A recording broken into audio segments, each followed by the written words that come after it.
¿Se ve bien ahí? Sí.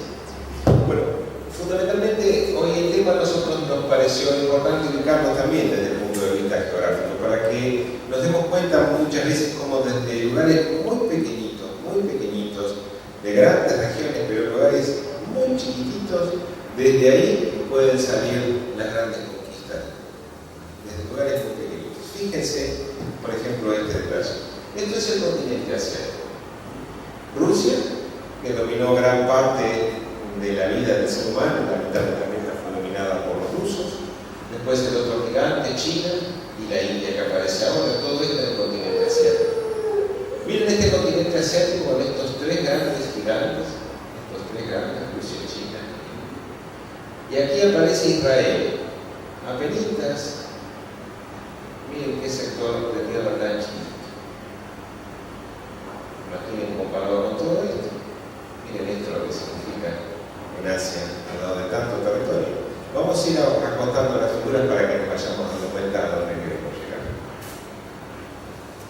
Acotamos un poquito la cuestión asiática y vemos aquí los lugares o los países en que rodean. Ya nos apartamos de Rusia, de China y de la India. Israel sigue siendo una región muy chiquitita, rodeado de Siria, Irán, Jordania, Arabia Saudita, mirando para el Mediterráneo.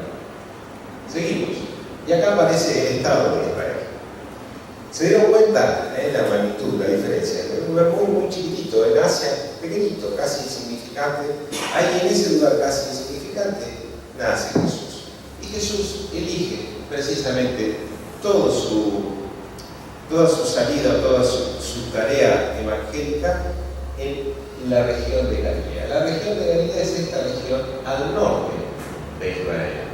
Bien al norte de Israel, entre el mar Mediterráneo y el mar de Galilea, o región también, o mar de Tiberíades, o lago de Genesaret. En esta región, aquí donde ustedes van a ver a Caná, van a ver Nazaret, Cafarnaúm, todas regiones en las que seguramente a ustedes les va a sonar que circundan el mar de Galilea, o el Tiberíades, que es el lago, es lo mismo, se denomina de las dos maneras. Caná, donde se celebraron esas famosas bodas, Nazaret, el lugar donde se supone que ha nacido. Bueno, en toda esta región Jesús inicia su trayectoria para luego después trasladarse más o menos a esta región en donde está Jerusalén, que es lo que ustedes conocen, el pasaje con la crucifixión y todo lo que ustedes conocen. Bien, pero en este punto nosotros nos queremos detener para que veamos realmente la dimensión de este ser tan extraordinario. Este ser que llegó a ser terrenal, este filósofo francés decir que es realmente un ser incomparable.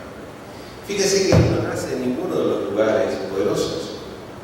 Fíjense lo que era Asia, con tantos países en el que se debatían y desde tiempos inmemoriales esto fue así. Sin embargo, él aparece en una región pequeñita, casi insignificante, de semejante continente. Y desde esa región él comienza todo su ministerio, para que nosotros nos demos cuenta de la realidad de este ser que verdaderamente, coincidiendo con Renan, es un ser incomparable. Este ser incomparable nos va a dejar a nosotros también en un punto, uno de los poemas más bellos que la humanidad ha conocido, al alcance de todos y que, aseguran algunos, jamás fue dicho a algún lugar como en las bienaventuranzas del famoso Sermón de la Montaña que ustedes conocen. Pero antes de pasar al Sermón de la Montaña y a uno de los pasajes específicos, que es el que yo hoy voy a referir, les quiero contar lo siguiente, que ilustra un poquito esto de que el movimiento cristiano a partir de ese lugar casi significante de lo que nace. El notable psicoanalista austríaco Viktor Frankl cuenta una historia muy curiosa, muy curiosa. Dice que mientras ellos estaban en el campo de concentración nazi, a la sazón, uno de los movimientos que avergüenza realmente a la humanidad, pero mientras estuvo él preso, Frankl, en este campo de concentración durante más de 3 años, existía con él un compañero que además era su paciente. Y un día este paciente le dice: doctor, hace un tiempo yo he tenido un sueño. Y en el sueño una voz me susurraba: podrás preguntarme lo que quieras y yo te responderé a tu lo que quieras. Entonces el médico con mucho criterio le dice: Fabián, ¿qué fue lo que te ha preguntado esa voz? Eso, que le preguntaba lo que quiere. ¿Y vos qué le preguntaste? Yo le pregunté cuándo terminaría la guerra, o en todo caso, cuándo nosotros seríamos capaces de abandonar este terrible campo de concentración, esta zona donde nos encontramos marginados. ¿Y la voz qué te contestó? Le pregunta Víctor Frankl. Y la voz me dice: esto terminará el 30 de marzo. La historia está narrada el 25 de febrero. El paciente le dice al terapeuta que esto sucederá el 30 de marzo. Los días pasan, las novedades hacen presumir que la guerra no va a terminar. Sin embargo, este hombre encuentra fuerza en este sentido, le da sentido a su vida esta esperanza de saber que, de acuerdo a lo que esa voz le había dicho, el 30 de marzo terminaría la guerra. El 29, las noticias que llegan al campo de concentración hacen presumir lo contrario. La guerra sigue en apogeo. Las tropas americanas están organizándose con las soviéticas para derrocar al imperio nazi. Y la guerra continúa. El 30 de marzo, la guerra está en pie y Fabián cae en un terrible pozo depresivo, además, acompañado por una alta fiebre. El 31 de marzo, Fabián muere y la guerra continúa. Dice Víctor Frankl: este sentido que él encontró a partir de este punto de encontrar en un sueño que el 30 de marzo terminaría la guerra, ese punto, ese sentido, le dio fuerzas para seguir. Cuando él advierte que esto no sucede, la vida se le evaporó. La vida se le evaporó. Cuando él dejó de encontrarle el sentido de la vida, porque el 30 de marzo la guerra continuó y el 31 el desencargo. Para algunos, dice Víctor Frankl, la muerte fue por ratificidad. Yo sé que fue porque perdió el sentido de la vida, lo que la muerte se llevó. Y continúa este notable terapeuta austríaco diciendo: el cristianismo es un movimiento que tiene en su esencia un verdadero sentido de la vida. El cristiano da a su vida sentido por el solo hecho de ser cristiano. Es decir, que así como este hombre encontró en un sueño referente esa idea, ese sentido para seguir vivo, y que terminado el sueño la vida se le esfuma, dice Víctor Frankl que en el cristianismo encontramos nosotros las bases suficientes para la esperanza que nos da el sentido de la vida y avanzar en tal punto. Y cuando hablamos naturalmente de cristianismo, no podemos menos que referir a nuestro gran guía y modelo, que es Jesús. Este guía y modelo del cual llegó a decir el Mahatma Gandhi, todos ustedes conocen: después que leí el Sermón de la Montaña, mi vida cambió para siempre. Esto que llegó a decir a Hannah Wolf, una terapeuta alemana con muchísimo criterio, es Jesús, sin lugar a dudas, el psicoterapeuta más extraordinario que la humanidad pudo conocer. Este psicoterapeuta extraordinario que la humanidad pudo conocer nos dejó también, entre otras cosas, en algún momento las bienaventuranzas, el famoso Sermón de la Montaña. Que este Sermón de la Montaña, si nos pasara como Gandhi, también a nosotros nos modificaría posiblemente para siempre. Si fuéramos capaces de ahondar en cada uno de los detalles del Sermón de la Montaña, encontraríamos, siguiendo a Víctor Frankl, este consuelo que la doctrina cristiana, y que el espiritismo naturalmente como cristiano que es, trae en sus fibras más íntimas. Este Sermón de la Montaña que quiero compartir con ustedes, perdonen, esto es la región de Galilea, lo que les hablaba hoy. Este es el mar de Galilea, el lago Tiberíades, el río Jordán, que se comunica con el Mar Muerto, el río Jordán, en donde todos ustedes recordarán el bautismo de Jesús. Supone que fue más o menos por aquí. Nada más que para que tengamos un panorama geográfico de la situación, para que nos demos cuenta dónde esto ha sucedido. Bueno, y en esto de los pasajes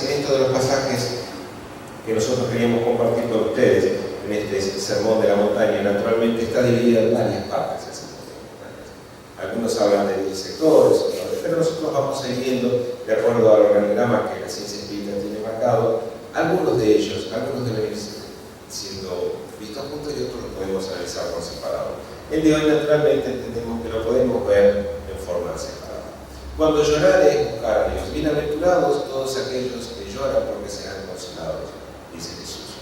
En una tarde muy cálida, supuestamente la imagen también parece ser algo parecido a esto, en el valle de la montaña, cuando la tarde caía, muy cálida, según narran los evangelistas, muy cálida la tarde de junio, Jesús en una piedra, con mucha gente alrededor, citando este pasaje en las bienaventuranzas, porque ellos serán consolados. Pero previamente dice que Él llega cuando están todos en ese momento rodeando a Jesús y esperando que comience con su palabra, porque había llegado la noticia de que el Salvador llegaría a este pueblo oprimido por los romanos, a quienes fundamentalmente les gustaba mucho de cobrar impuestos, de someter, de ultrajar, y que un pueblo necesitaba de alguien que los salvara, un rey que quisiera salvarlo.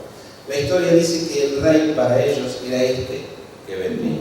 Este rey es nada más ni nada menos que Jesús, que no es un rey combativo, que es un rey de amor, que fue capaz de estremecer a los pueblos cuando les habló de amor.